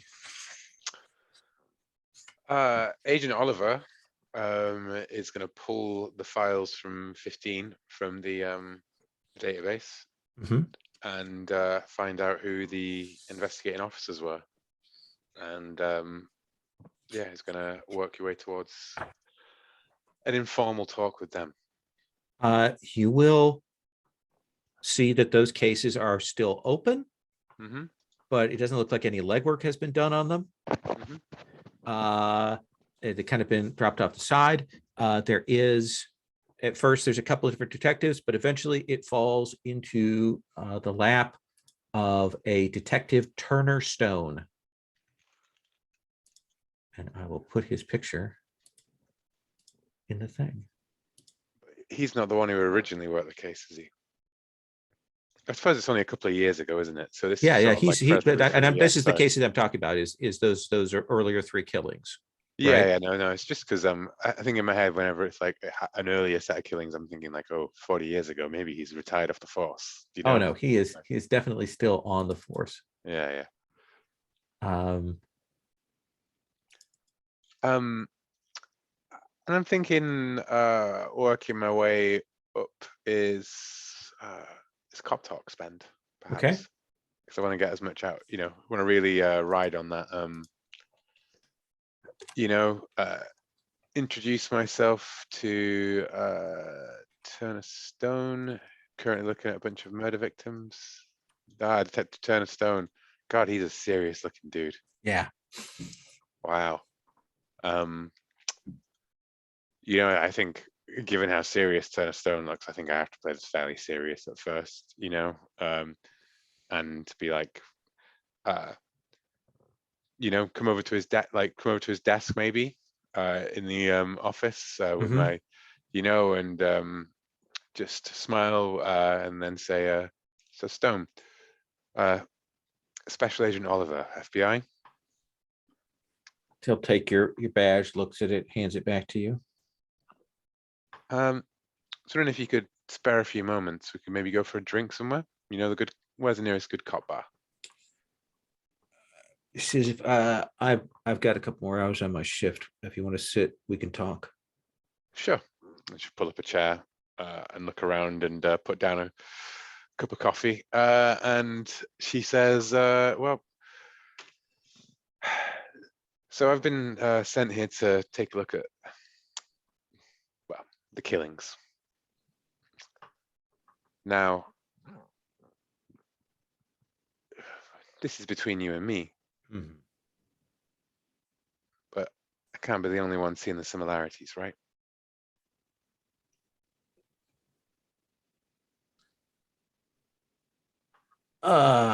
There's some talk about that. Yeah, there's some similarities, but there's a lot of differences. He Oh, yeah? kind of clearly, like, weirdly putting it off, like not linking the two sets. You want to run me through the differences? The earlier killings look or clearly more planned, more organized, or unsub. You know, set the stage, set the place. The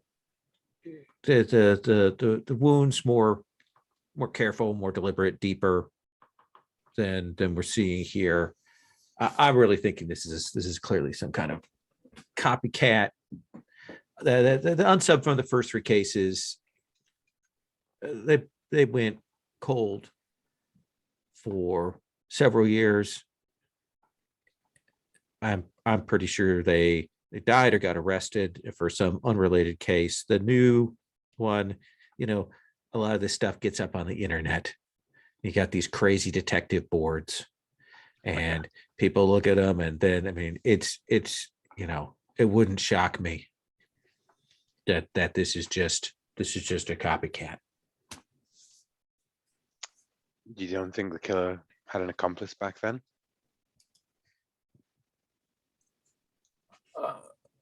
I mean, I'm not excluding the possibility that there was an accomplice, someone who assisted them that is doing this presently. I mean, that's certainly a possibility.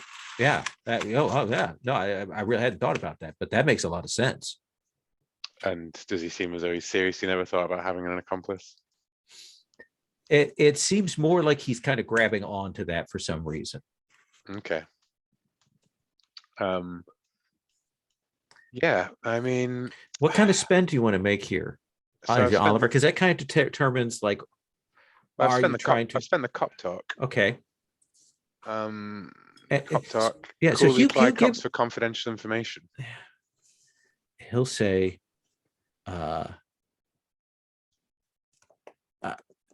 Oh, and tell when a cop is lying to you or holding something back. Those are the two things I think that are relevant here.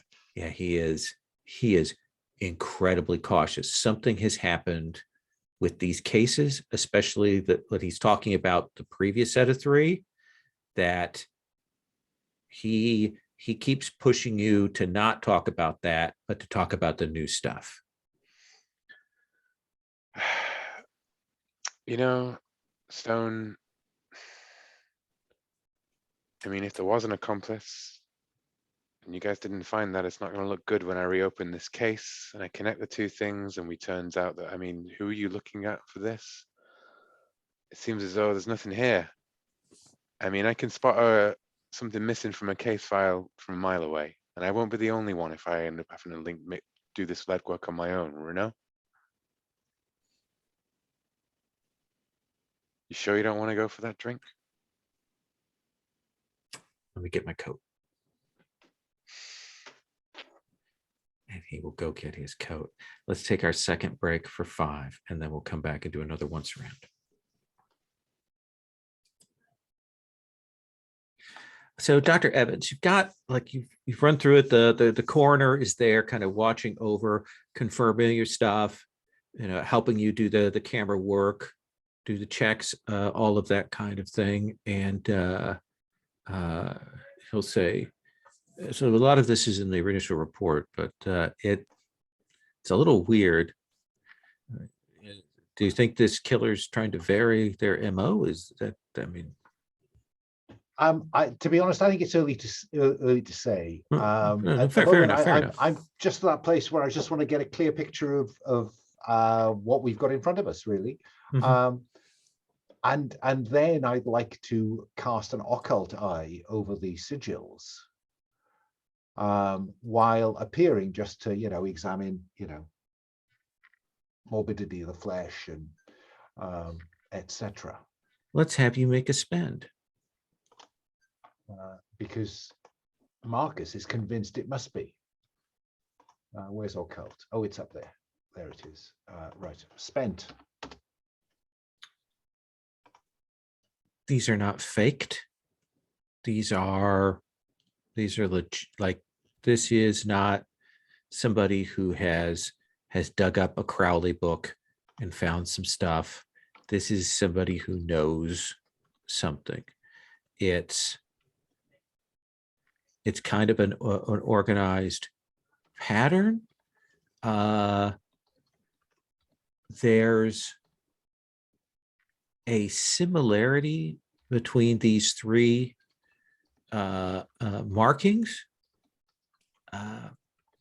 that seem to be about, like, the absorption of energy, sacrifice, pain, the transfer of that kind of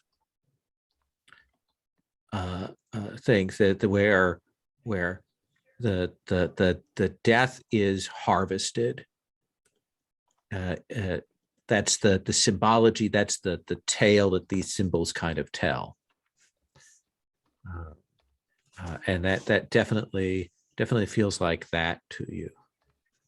That's very interesting. And then I think I'll bring up the question. You've had another couple of bodies come in this week with some similarities, haven't you?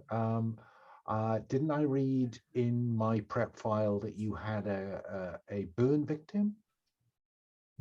Burn victim is an understatement of the year. That's a completely different case, but yeah, that's another thing that we're trying to figure out about. I'd love to have a look at it, because I mean, it did talk about complete combustion, and that's very unusual. I can't remember the last time I saw one of those, so I wondered if, just out of professional interest, I could have a look.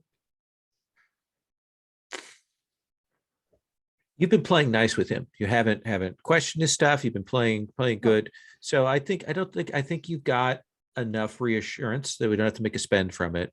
That he's like, Yeah, but please don't tell people that the cops around here are protective about their cases. If they find out that I showed you this outside, No. I was never here. As I say, it's not something you see often, and I'm just curious. and he will take you down to the other area, and he will bring you in, and he doesn't go to like the slide out caskets. He brings you 2 large boxes. Fascinating. And he will say, it was hot enough to burn bone. The pattern, let me show you.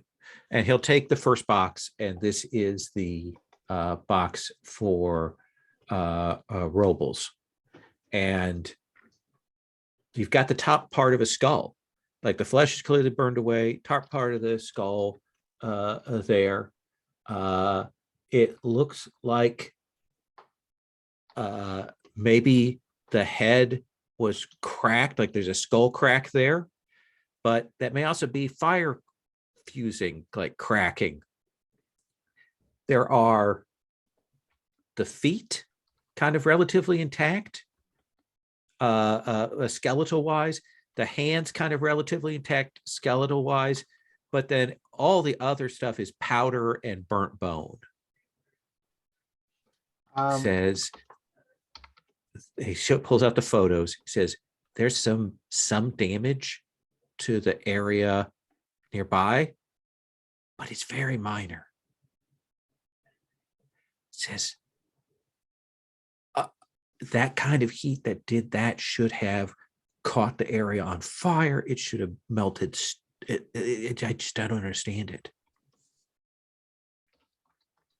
And I suppose from the picture here, it sounds like extremities are more intact, and almost a fire has started in center of mass and combusted the middle of the body. So everything from the mid thigh to to the jaw. Yeah, you got like the top of the skull, Yeah, the fingers and head, like the front, like top halves of the hands and the feet. and that's about it. Yeah. It says, and I'm curious about the burn marks in the pictures. Is it an area, or does it look like the outline of a body? it looks like the outline, like the scorch outline of the body. He says, so check this out.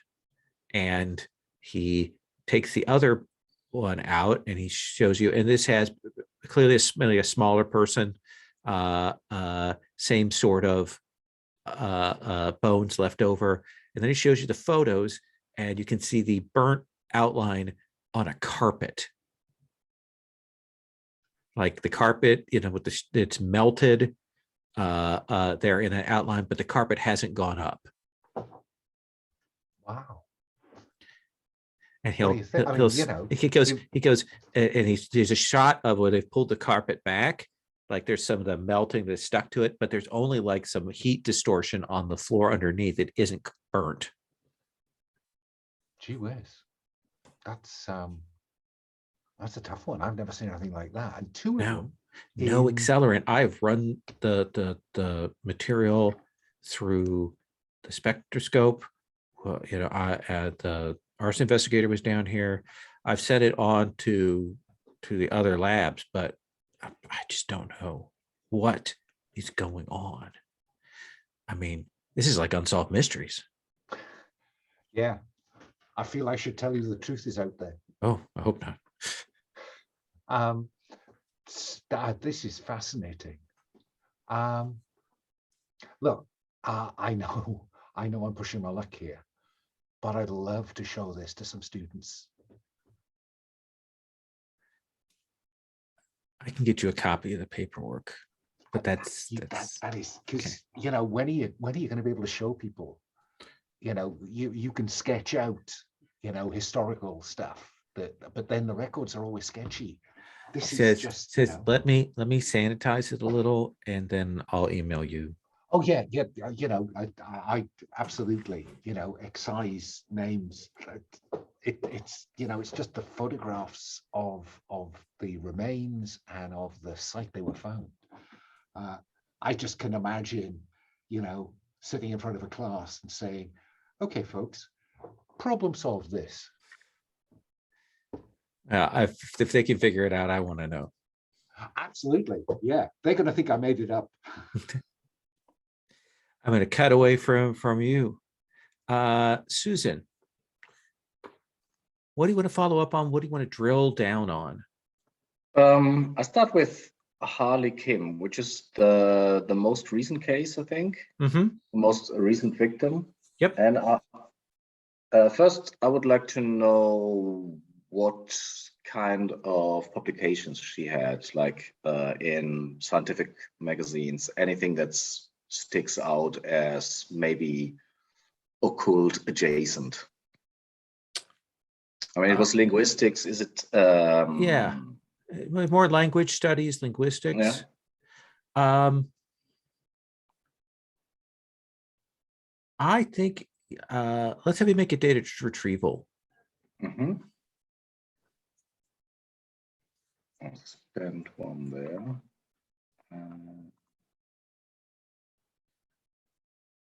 You will see her like has a clearly an interest in some weird stuff online, like more fringe than occult, let's say. And her, the thing that seems to be her focus is actually on like repressed memories, buried trauma. Interesting. That kind of thing. That seems to be her like key focus. But she has a very particular take on this and a particular thing that she is looking into. And that is that she's interested in recurring dream imagery. Nice. That seems to be a thing that she follows up on, that goes on, and what you'll kind of piece together is she clearly has suffered from like recurring nightmare terrors. In the medical file, was there a name of a psychotherapist?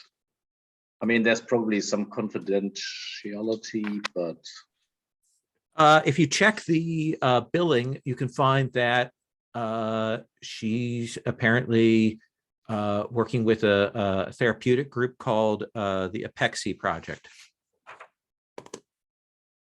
I'll definitely follow up on this. That's the thing is, she has a couple of different dreams that are like night terrors. She has one that very much has the sort of the hallmarks of like alien abduction kind of dreams, where she sees a figure that looks like in the darkness, you can see somebody that kind of looks like Wilma Flintstone, like that weird shape and eyes in there. She's got a set of dreams, like the one that she like details out is this recurring dream where it's dark, she's on an escalator, and the darkness all around, and she's going up on the escalator, and she's looks up and she can see that there's an escalator next to her that's coming down, and it's dark, and she can see that coming down on that escalator are two figures. Like, are they monkeys? Are they apes? Are they something? And they're holding some kind of sign that says something. And like it gets closer, and when the sign just comes within sight that she can see it, she wakes up screaming. And this is like a recurring strong demon imagery she has, that she's asking people about. She gets a lot of mock for this because this is very, very like weird.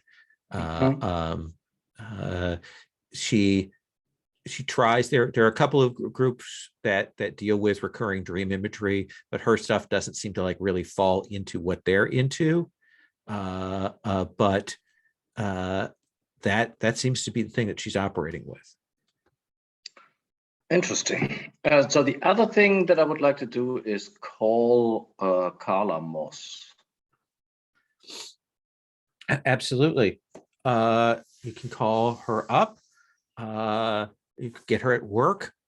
She owns a chair at a salon. So you'll be that bit. She's, you call her, you kind of say it's about her husband. She says, can I finish?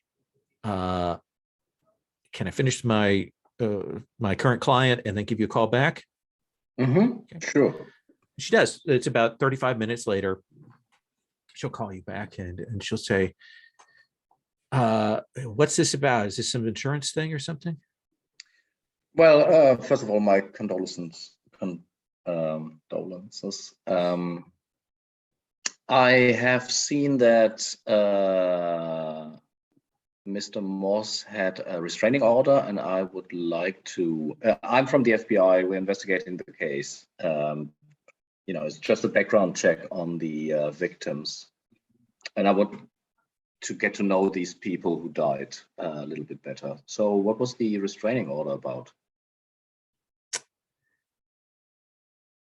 He was an abusive son of a bitch, psychologically manipulative, obsessive, controlling. I thought it was intensity. I thought it was passion when we first got married, and then like within a year and a half,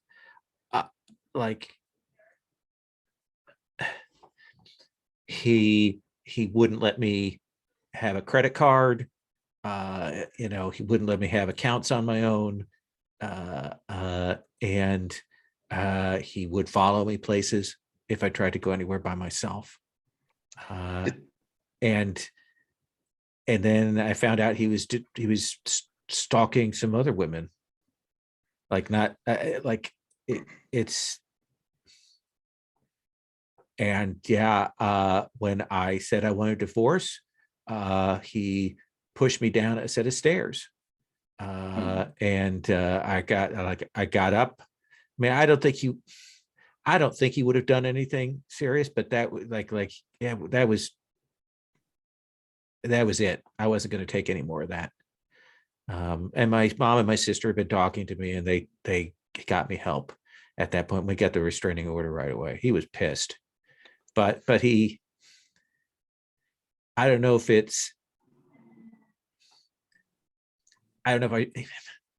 he moved on to his other obsessions from me. Once that just. About these other obsessions, what were they? Oh, I know there were a couple. He was online stalking some women. I found some stuff out about that, and he was stalking this girl here in Kansas City. She also took her. Yeah, that was her name. He was doing that until this cop fucking cleaned his clock, and got this and that she took a restraining order out. He like he violated it, and like he was really into her. You have a name of this cop? I don't know. There must be a police report about it. Sorry to bother you. Did something? You said that he was always intense. Did something happen that changed his personality? Oh, no, or is no, it- no, no. I thought he put up a good facade. He was a great liar. Like he made everything sound like it was fine. And then when it wasn't fine, it was my fault. Did he talk about his dreams at any time? Have you seen him talking about nightmares, maybe? No. Now, you know, maybe masturbatory fantasies, but that's about it. Susan forces herself to laugh. No, he was a piece of shit. I it's not good. God doesn't know they need another soul in heaven, but I'm not gonna miss him. Well, thank you very much, Ms. Moss. You helped us a lot. I hope I did. I'm gonna cut away from you back to Agent Oliver. Cop bar. Like this is one of those places that like got grandfathered claused in the over the smoking ban for a long time until they finally eliminated it. Yeah. And everything still smells of it in here. And the dark wood. Maybe it wasn't dark to start, but it's dark now. Wooden booths. And he clearly takes a booth in the back, so he can't quite be seen by too many people when he sits there with you, and orders a whiskey neat.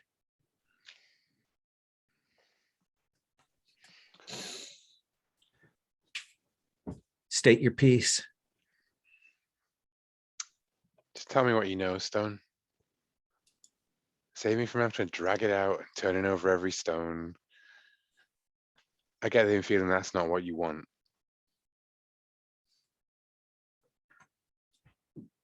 You see him stop. You see him think. You see him chew on this for a bit. And then you see him start in, and you can tell that he's lying about a good chunk of what he's about to tell you. But like this is his hard story. Like that this is his fallback. This is the story. He says, when the killing stopped, I was still looking around, trying to find out who did this.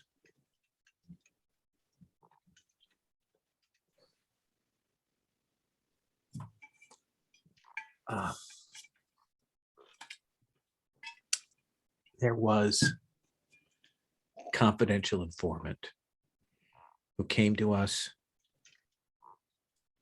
and told us this guy's name and that he'd been killed. And that meant that this was all done with. And there were no more killings. And Kansas City's got such a good close rate that you didn't mind stacking another 3 bodies on your department. Telling you what I know. I could have You're telling kept me- running down that line and not getting anywhere, or I could have moved on to other cases. You had a name, Stone. A name that I know isn't in that file anywhere. Neither is this CI.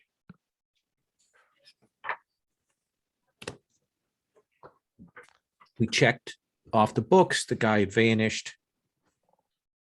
Guy was gone. There was circumstantial stuff. Oh yeah? But I bet you remember the name. I can tell he really doesn't want to give you the name, but he does. Because it's a guy named Ray Lafferty. Ray Lafferty. Yeah. And what'd you dig up on Ray?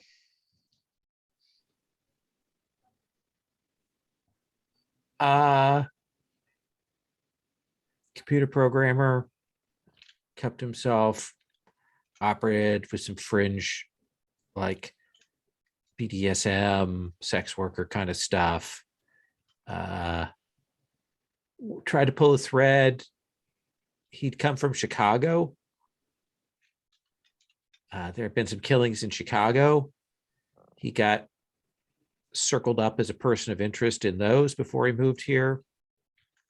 There were things like that. Okay. Now, And do you want to make a cop talk spend? yeah, I do want to make a cop talk spend. Oh yeah. Stone absolutely fucking put a bullet in that guy's head. You know it. He's never going to tell you that. He's never going to say it, but he has killed this guy, and he has buried the body somewhere, probably with his partner, maybe with some other cops. And you can tell that that's like his final line. Like, he's never going to say that.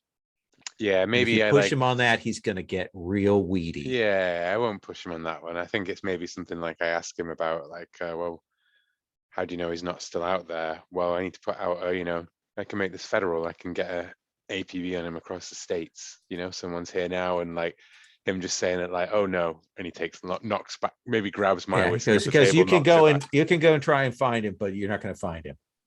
Knocks it back. Yeah, nobody's going to find him. Yeah. Like, yeah. Okay. You have any theories? Well, you know what he thought he was doing with all that shit that he carved into them? No clue.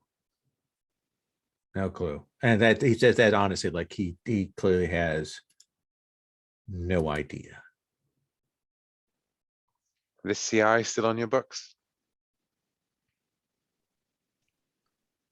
No, they're off the books. And I think this is the last bit of the cop talk that I will give you. He is protecting someone. There's somebody else involved with this that he is covering over. And I think that is where we are going to stop for today. Does that sound okay? I will put Ray Lafferty's picture in the NPC tab. Well, that's immediately clarified some big questions about this case. So that's a great point to end. Awesome. I would like to do a quick stars and wishes, if you don't mind doing that. I will say I wish Paul had been here, but I've got a scene for him that I'm going to do to start out next session, kind of a level letter scene we'll do on that. But let's start with Agent Oliver. Stars, I enjoyed all the home scenes. I particularly enjoyed the doctors, the sample, working on it in the lab, burying it away there, the paranoia around the handlers and all of that. They're going filing an insurance report with the local police. Like, we'll drive back up to the farm and have a look around. Like, yeah. I did really enjoy that. And Susan and the mum, and I really enjoyed the start of a new investigation, of course, and I'm loving everything that's come out from here. And I feel like it's been like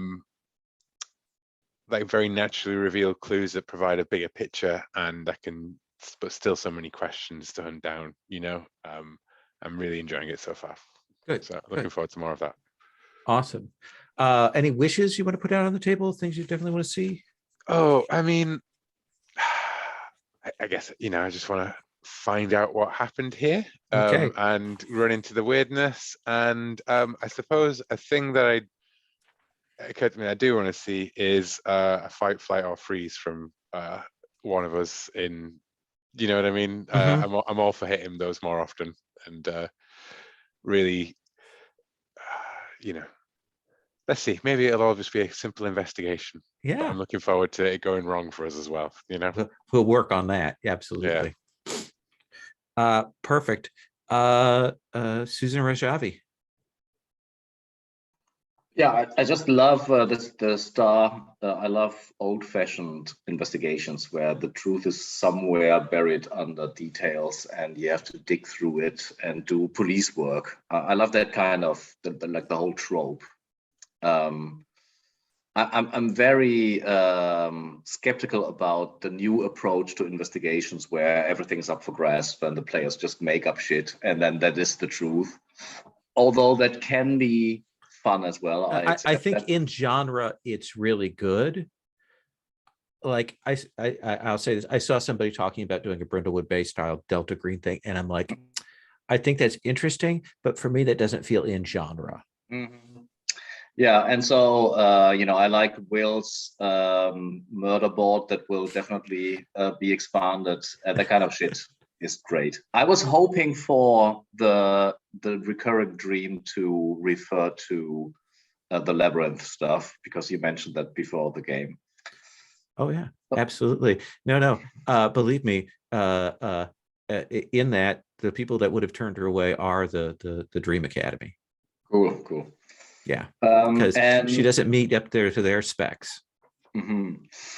Yeah.